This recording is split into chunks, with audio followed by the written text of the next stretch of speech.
Между тем, сегодня Егор Борисов встретился с участниками форума «Выпускник-2016 за новое село». На мероприятии также подвели предварительные итоги работы Северо-Восточного федерального университета с муниципальными образованиями по трудоустройству выпускников. С подробностями Туяра Андреева.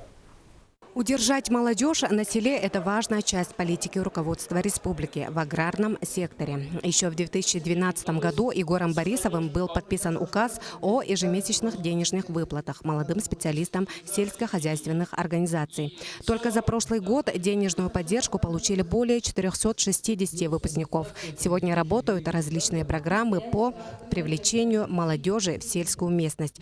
Так каждый район предоставляет рабочие места молодым.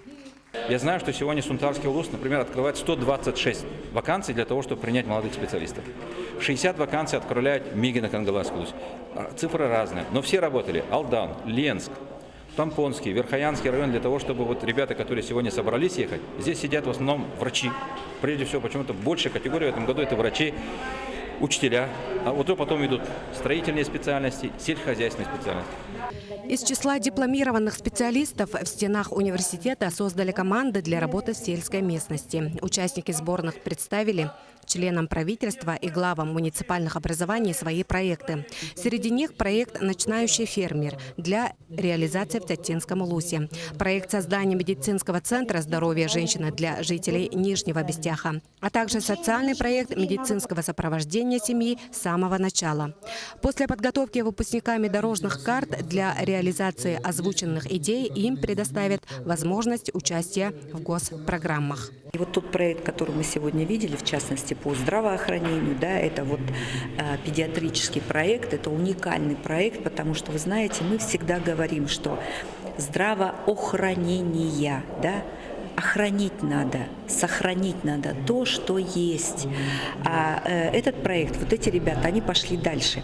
Они пошли на наличие тех новых научных исследований, новых научных разработок. На сегодня основной проблемой для молодых специалистов стоит обеспечение жильем и доступность интернета. Для решения данных проблем руководство республики создает различные программы. Реализуется уже третий год программа по линии «Моя Якутия в 21 веке».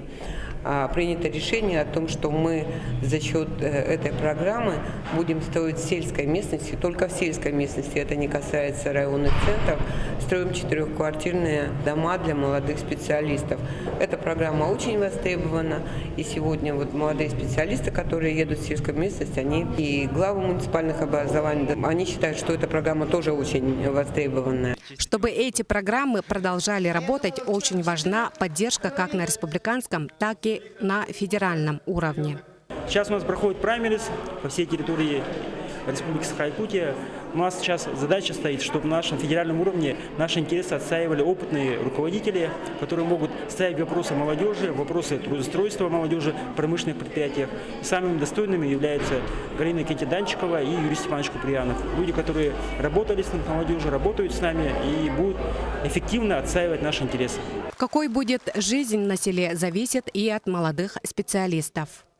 Но что касается заявлений руководства правительства, членов правительства, которые сегодня озвучили, что какие золотые горы вам обещают, там будет поддержка, там будет финансирование, там будет строительство жилья и так далее. Товарищи, не поверьте, всего этого нет.